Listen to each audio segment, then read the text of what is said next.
మీకు మొన్న బోర్డు సరిగ్గా కనిపించలే కదా, ఆ రోజు మొత్తం ముళ్ళ చెట్టుతో ఉన్నది. ఇగో ఈరోజు కరెక్ట్గా అనిపిస్తుంది చూడండి. మనం ఇస్నాపూర్ నుంచి నందిగామ, ఇగో కనిపించిందా? అది సంగతి.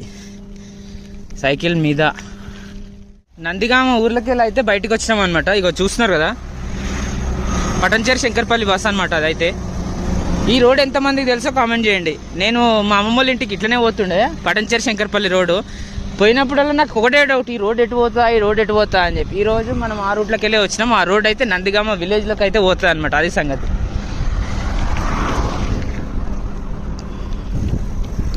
నందిగామ విలేజ్ లోపల నుంచి బయటకు వచ్చిన తర్వాత మనకు ఇంకేం వస్తుంది అంటే ఊరు, నాకు తెలిసి కర్దనూరు వస్తుంది అనుకుంటా. ఏనా ఇక్కడ ఈ ఊరు ఇంతటితో సమాప్తం అని చెప్పి ఒక బోర్డు ఉంటుంది, అది కనిపిస్తే మీకు చూపిస్తా. కర్దనూరు తర్వాత ఇక direct outer ring road Patancheru. మనం ఎక్కడున్నామంటే కర్దనూరు గ్రామంలో అయితే ఉన్నాం. ఇది కర్దనూరు చెరువు అనమాట. ఇది వచ్చేసి రోడ్ అనమాట. ఇది వచ్చేసి ఇగో తెలంగాణ క్రీడా ప్రాంగణం.